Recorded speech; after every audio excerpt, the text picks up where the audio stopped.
Olá pessoal, seja muito bem-vindo ao PlayMed. Meu nome é Rafael e hoje nós vamos abrir o bloco da endocrinologia com o tema diabetes.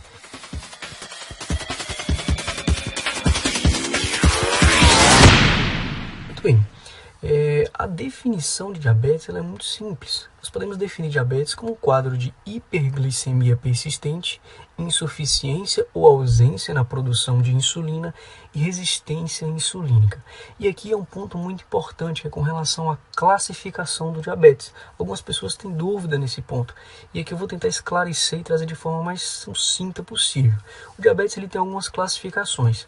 Ele pode ser classificado em diabetes do tipo 1, diabetes do tipo 2, diabetes gestacional e outro tipo de diabetes, sendo que o diabetes do tipo 1 ele é caracterizado por uma destruição autoimune das células beta-pancreáticas.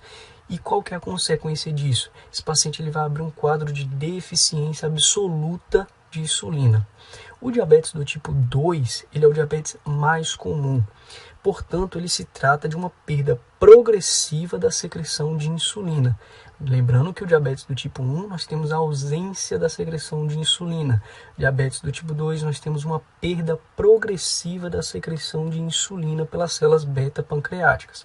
E aqui nós estamos falando do contexto de resistência à insulina. O diabetes do tipo 1, não. Nós estamos falando de uma doença autoimune, de destruição celular.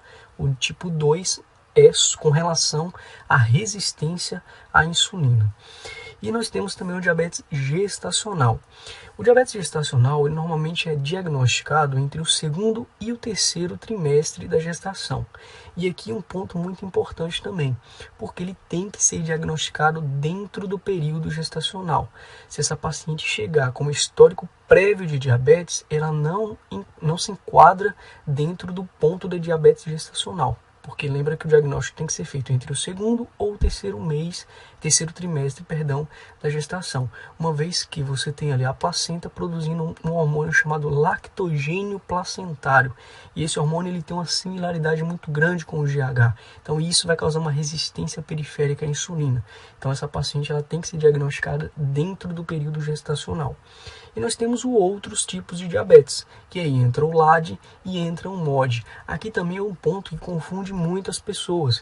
Qual que é a diferença de LAD, qual que é a diferença de MOD? As pessoas se confundem muito com isso aqui. Mas é muito simples. Quando a gente fala de LADA, nós estamos falando de diabetes latente autoimune do adulto. Portanto, se ele é autoimune, ele é igual ao diabetes do tipo 1. E a Sociedade Americana já traz isso nas suas atualizações, como LADA e DM1 sendo a mesma coisa. E qual que é a diferença dos dois? O seu pico de atuação, o seu pico de aparecimento. Porque, como eu falei para vocês, o diabetes do tipo 1, ele tem o seu pico entre 10 e 14 anos de idade. Ah, Rafael, então quer dizer que o diabetes do tipo 1 só vai aparecer entre 10 e 14 anos de idade? Não, ele pode aparecer em qualquer faixa etária, em qualquer fase da vida. Mas o seu pico maior entre 10 e 14 anos de idade. E quando a gente fala de LADA, nós temos um pico mais tardio do que o diabetes do tipo 1. Então a diferença do DM1 para o LADA é o seu pico de aparecimento. O LADA, nós temos um pico mais tardio. Já o DM1, ele tem um pico mais recente, mais precoce, entre 10 e 14 anos de idade. E quando a gente fala de MOD, nós estamos falando de diabetes hereditário autossômico dominante. Então aqui está a diferença de um para o outro. LADA, ele é autoimune, portanto nós temos autoanticorpos destruindo células beta-pancreáticas. E quando nós falamos de MOD, não, nós estamos falando de uma situação autossômica, portanto uma mutação gênica. E como que eu vou fazer isso, Rafael, para diferenciar um do outro? O LADA, nós temos autoanticorpos, o MOD não. Quando você encontrar um paciente com diabetes do tipo MOD, esse paciente ele não tem autoanticorpos, porque ele desenvolveu o MOD através de uma mutação gênica. E uma pergunta muito interessante que algumas pessoas fazem, e eu já vi até em provas de residência, é com relação à destruição celular. Algumas pessoas perguntam se a destruição celular em crianças e em adultos, se ela acontece no mesmo padrão, na mesma velocidade. A resposta para essa pergunta é não. A destruição celular em crianças ela é muito mais rápida, ela é muito mais intensa e normalmente essa criança ela vai resultar em uma necessidade precoce e permanente ao tratamento. Então, uma criança que ela vai ser dependente de uma insulina exógena, uma vez que você não tem as células beta-pancreáticas produzindo mais insulina. Já em adultos, não, a situação ela é um pouquinho mais diferente. Em adultos você tem uma instalação mais lenta, pode ter uma instalação mais arrastada, e o adulto normalmente ele tende a reter uma função residual ainda das células beta-pancreáticas. Isso quer dizer que as células elas não morrem todas no mesmo período, todas de uma vez. Elas vão morrendo aos poucos, e aí você ainda fica com algumas células residuais, umas células secretoras de insulina. E isso ainda é suficiente para manter uma homeostase corpórea entre balanço de glicose e balanço de insulina. Portanto, mesmo após o diagnóstico de diabetes, uma pessoa adulta ainda consegue manter por algum certo período a sua função secretora de insulina. E quando nós falamos de insulina, é muito importante nós trazermos também os hormônios contrarregulatórios. Quais são esses hormônios? Nós temos os principais, que é o glucagon, o cortisol, o GH e as catecolaminas. E aqui é uma outra questão também muito importante a gente entender, que uma vez que nós diminuímos os níveis de insulina, por se tratar de um hormônio contrarregulatório, nós vamos aumentar os níveis desses hormônios, principalmente glucagon e cortisol. E aí, trazendo para o contexto clínico, nós temos aqui 3 causas principais na queda da produção da insulina. Então nós temos aqui destruição de células beta-pancreáticas, fibrose cística e pancreatite crônica. E quando nós falamos no contexto de resistência à insulina, nós temos algumas patologias e algumas medicações que conseguem fazer isso, como por exemplo a obesidade, o estresse, síndrome de Cushing e algumas medicações como glicocorticoide, antirretrovirais e anticoncepcionais orais. Essas medicações têm poder altíssimo de levar uma resistência à insulina. E aqui nós entramos em outro ponto muito importante do diabetes, que são os principais fatores desencadeantes da doença. Eu separei em 2 grandes grupos e principais grupos, que são os fatores dietéticos e as infecções virais. Quando nós falamos em fatores dietéticos, nós estamos relacionando muito isso com a alimentação, porque algumas mães elas acabam fazendo supressão do aleitamento materno antes mesmo dos 6 meses, como é indicado, como é preconizado até pelo Ministério da Saúde. Aleitamento materno exclusivo até os 6 meses de vida. E algumas mães acabam tirando isso com 3 ou 4 meses. E qual que é a consequência? Você vai aumentar o risco em até 2 vezes de abrir um quadro de diabetes nessa criança. E qual que é o pior ainda de tudo? Quando a mãe, além de tirar o leite materno, ela adiciona o leite de vaca. E isso traz uma complicação muito grande, porque você vai expor essa criança de forma precoce às proteínas do leite da vaca. E qual que é o problema disso, Rafael? Uma vez que essa criança ela tem essa exposição precoce ao leite da vaca, nós vamos ter ativação do nosso sistema imunointestinal e vai aumentar a permeabilidade do próprio intestino, fazendo com que aumente e altere essa tolerância a certos antígenos, como por exemplo da insulina bovina, a proteína do leite da vaca, como a lactoglobulina e a albumina. E a consequência disso é o quê? Vai favorecer a produção de anticorpos que, por mimetismo molecular, se volta contra os próprios antígenos. Então, por uma exposição precoce ao leite da vaca, você vai estar ativando anticorpos, fazendo com que se ative autoanticorpos, e esses autoanticorpos têm poder de fazer mimetismo molecular através dessa exposição precoce ao leite da vaca, como a insulina bovina, a proteína do leite, que é a lactoglobulina, e a albumina. E outro ponto importante é com relação à caseína. A caseína, quando ela é inserida nessa alimentação, nessa dieta, antes dos 3 meses de idade, ela também possui similaridade molecular com a proteína transportadora de glicose GLUT2. Isso também vai desencadear um processo de ativação autoimune das células do nosso sistema imunológico. Da mesma forma também vai trabalhar os vírus. Vários agentes virais, eles possuem homologia funcional ou estrutural com antígenos das células beta. Isso vai fazer com que se induza uma autoimunidade por mecanismo também de mimetismo molecular. Muito bem, pessoal. Agora que nós já entendemos toda essa parte introdutória, toda essa parte de classificação, de fatores desencadeantes, nós vamos entrar na fisiopatologia propriamente dita. Então, o diabetes, ele na verdade é um resultado entre algumas interações, como fatores genéticos, fatores ambientais e fatores imunológicos e infecções virais, como eu falei para vocês. Então, esses fatores eles acabam interagindo entre si, fazendo uma ativação das células imunológicas, e a consequência disso é a destruição das células beta-pancreáticas. Alguns indivíduos eles possuem uma certa suscetibilidade genética, porém ao nascer eles possuem ainda uma massa celular de tamanho normal, uma célula funcionante, uma célula secretora de insulina. Porém, devido a essa autodestruição, devido a esse ataque do sistema imunológico contra essas células, elas vão morrendo ao passar do tempo. E isso vai fazer com que os níveis de insulina dessa pessoa começam a se reduzir devido a essa destruição celular, essa redução da massa das células beta-pancreáticas, até que se chega ao ponto que esse indivíduo não tem mais nenhuma célula secretora e ele entra em uma deficiência de insulina, sendo necessário receber essa insulina exógena. E é exatamente essa a fase subclínica da doença. Ela é caracterizada, portanto, por uma invasão linfocitária específica nas células beta-pancreáticas que ficam na ilhota de Langer lá no pâncreas. Especificamente, nós temos uma invasão linfocitária tecidual, ou seja, por linfócitos do tipo TCD4.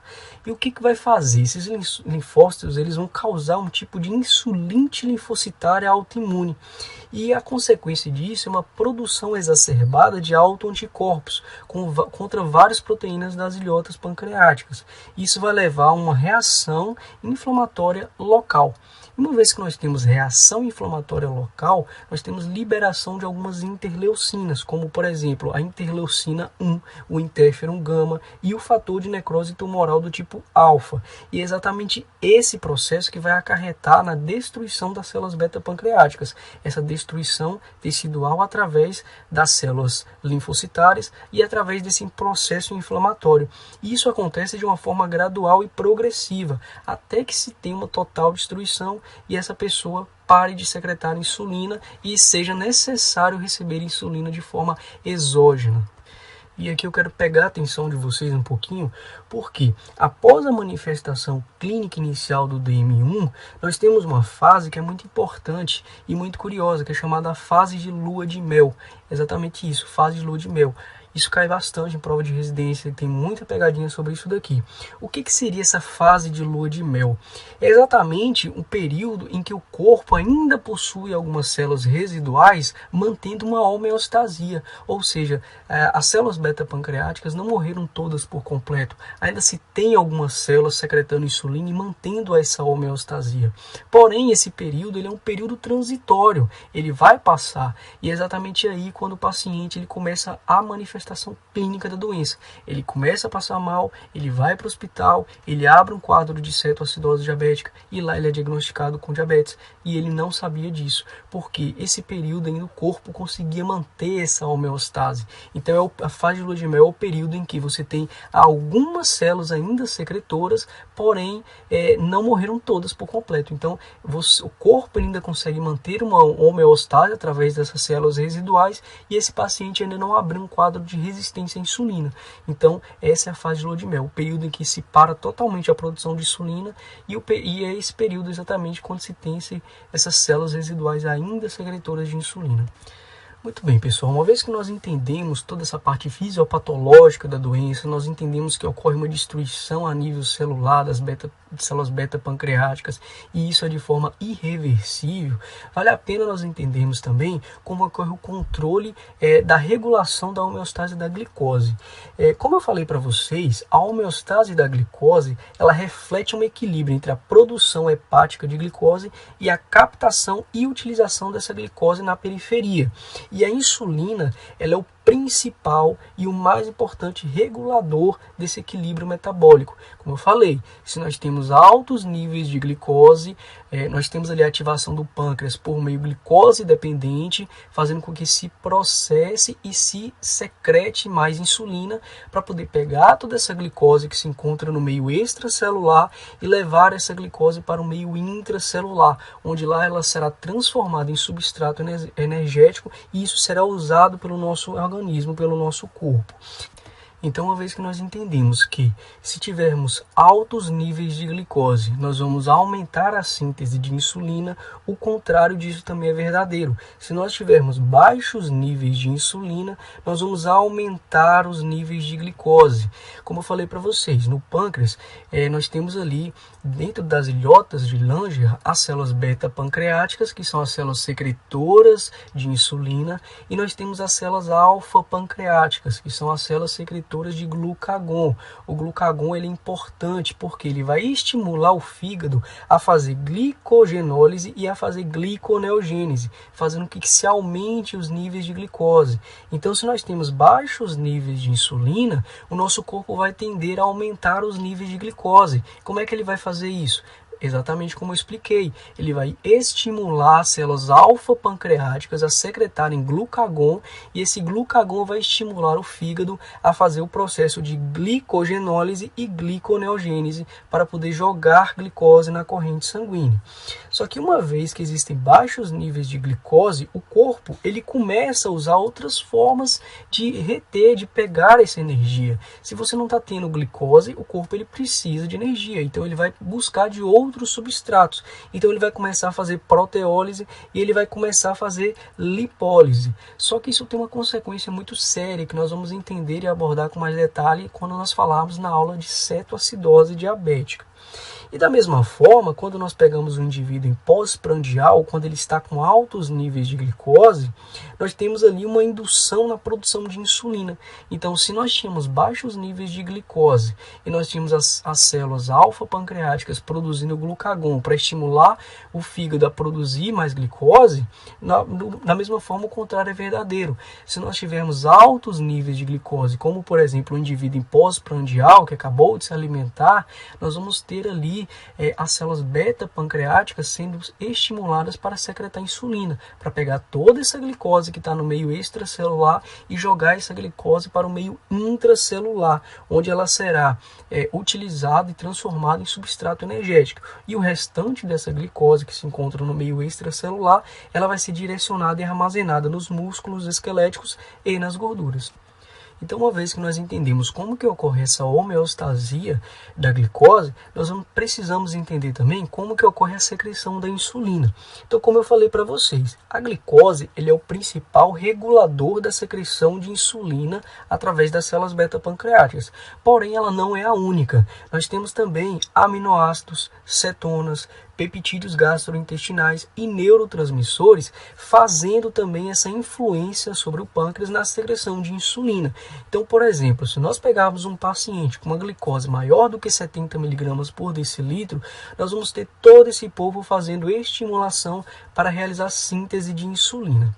Então, uma vez que essa glicose que está no meio extracelular, que está na corrente sanguínea, ela alcança o pâncreas, quando chega lá, ela é conduzida pelo transportador de glicose chamado GLUT1 e GLUT2. Então ela é conduzida do meio extracelular para o meio intracelular através desse transportador de glicose.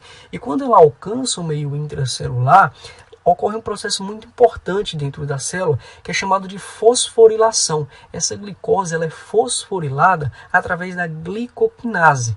E logo em seguida esse processo de fosforilação da glicose, nós temos um metabolismo adicional desse substrato glicosídeo, que é o glicose 6-fosfato. E esse processo acontece exatamente por essa fase da glicólise que eu acabei de falar. E uma vez que nós temos esse processo acontecendo, isso vai gerar ATP, ou seja, vai gerar adenosina trifosfato. E a ATP, ela acaba inibindo os canais de potássio. E quando a gente fala de potássio, aqui eu vou abrir um parêntese muito importante. Esse canal de potássio, ele possui duas proteínas muito importantes. Uma proteína, e são duas proteínas separadas, então uma proteína dessa, ela é responsável pelo sítio de ligação dos hipoglicemiantes orais, como por exemplo as sulfonilureias. E aí nós vamos falar um pouquinho adiante sobre o tratamento, e eu vou voltar e abordar isso daqui. Então retenha essa informação. Uma das proteínas de ligação no canal de potássio são proteínas somente destinadas para os hipoglicemiantes orais. E aí vocês vão entender depois quando a gente for falar de tratamento. Já o outro canal, ele vai fazer uma retificação do canal de potássio. E o que vai fazer? Ele vai inibir esse canal de potássio, induzindo, portanto, uma despolarização da membrana das células beta. Uma vez que você tem essa despolarização acontecendo, você vai ter ativação dos canais de cálcio voltagem dependente. E se você ativa os canais de cálcio, você tem fluxo de cálcio para o meio intracelular. Uma vez que você tem cálcio dentro da célula, você tem insulina saindo da célula. Então, se cálcio entra, insulina sai. E é assim que a insulina é secretada das células beta pancreáticas. Muito bem, Rafael, você disse para mim que a insulina ela é secretada, você me explicou todo esse processo. Agora, como é que funciona, como é que a insulina trabalha lá na periferia? Como é que ela vai pegar a glicose do meio extracelular e jogar essa glicose para o meio intracelular? Muito bem, depois que todo esse processo de secreção de insulina acontece, essa insulina é lançada no sistema porta-venoso e cerca de 50% dessa insulina ela é removida e ela é degradada pelo fígado. E o restante dessa insulina ela acaba penetrando na circulação sistêmica, que é exatamente onde ela vai fazer a ligação nos seus receptores locais. Então a insulina vai ser secretada e ela vai se ligar ao seu receptor e ela vai acabar estimulando a atividade intrínseca da tirosina quinase. Isso vai levar a uma autofosforilação do receptor e vai fazer um recrutamento de moléculas sinalizadoras intracelulares. Então a insulina vai se ligar, vai fazer um processo de autofosforilação do receptor e vai ativar receptores intracelulares. E esses receptores, como por exemplo o substrato do receptor de insulina, que é o IRS, ele vai fazer uma complexa cascata até que se chegue até a translocação do receptor chamado de transportador facilitador da glicose, que é o GLUT4. Nós falamos de GLUT1 e GLUT2 nas células pancreáticas e nós estamos falando de GLUT4 aqui na periferia. Então o IRS ele vai desencadear uma complexa cascata até que ele estimule essa translocação do transportador facilitador de glicose, que ele vai chegar e ele vai encontrar a superfície da célula. Uma vez que ele vai para a superfície da célula, ele vai permitir a ligação da glicose nele, fazendo com que essa glicose saia do meio extracelular e vai para o meio intracelular, onde será transformado em substrato energético. Muito bem, uma vez que nós já entendemos como que ocorre todo esse processo, é válido que nós passemos por alguns órgãos para entender como que eles funcionam diante desse paciente com diabetes. Então, como nós já sabemos e nós já entendemos muito bem, vamos começar pelo pâncreas, que ocorre uma queda da secreção de insulina, que nós já falamos muito sobre isso lá atrás. Agora, o que ocorre no intestino? Aqui uma atenção muito importante, que eu preciso dessa atenção de vocês, porque isso também cai muito em prova, é com relação aos hormônios incretínicos. Muita gente não sabe disso ou acaba não estudando, mas eles são muito importantes. E um exemplo de um hormônio incretínico é o GLP-1. É importante saber como funciona esse hormônio, porque você vai entender lá no tratamento, por exemplo, os análogos de GLP-1, como por exemplo os inibidores do DPP-4, que são medicações que vão agir exatamente nos hormônios incretínicos. Então o paciente que ele tem diabetes, ele acaba tendo queda do efeito incretínico, que é exatamente a queda desse efeito do GLP-1. O GLP-1 ele é muito importante porque ele inibe a produção de glicose e ele aumenta a síntese de insulina. Então é exatamente isso que eu quero para o meu paciente diabético. Eu quero que ele reduza a produção de glicose, porque ele já tem muita glicose circulante, e eu quero que ele aumente a síntese de insulina para poder degradar toda essa glicose, para poder captar toda essa glicose circulante. Só que no diabético você tem uma inibição, uma queda do efeito incretínico, ou seja, esse GLP-1 ele começa a perder a sua funcionalidade. E aqui um assunto muito importante, porque um paciente quando ele abre um quadro de hipoglicemia, é preferível e é mais viável que se faça essa glicose via oral e não endovenosa. Por quê? Uma vez que você faz essa glicose via oral, ela vai estimular esses hormônios incretínicos, que é como por exemplo o GLP-1, e ele vai agir muito mais rápido nesse retorno do paciente, porque ele vai aumentar ali a síntese de insulina, ou seja, ele vai jogar mais glicose para dentro da célula e ele vai reduzir a produção de glicose, que é exatamente isso que eu quero para o meu paciente. Então, fazer a glicose via oral, você tem uma resposta, um retorno muito mais rápido desse paciente, você consegue tirar esse paciente muito mais rápido da crise de hipoglicemia. Outro processo que também acontece, como eu já falei para vocês lá atrás, é a lipase. O paciente ele começa, o paciente diabético, o corpo ele começa a responder, ele fica querendo reter energia de alguma forma, já que ele não está conseguindo tirar isso do substrato glicosídico. Então ele vai começar a fazer isso através da lipase, da lipólise. Só que isso tem uma consequência para o nosso corpo, porque esse processo de lipase ela vai fazer com que se tenha liberação de ácido graxo. Só que muito ácido graxo vai iniciar a produção de energia através dos lípides. E qual que é a consequência disso? Você vai ter um aumento da liberação de ácido acetoacetil, de acetona e de ácido beta-hidroxibutírico. E esse paciente ele vai começar a estabelecer um quadro de cetoacidose, que vai fazer um consumo muito maior da reserva alcalínica e bicarbonato, e esse paciente vai abrir um quadro de cetoacidose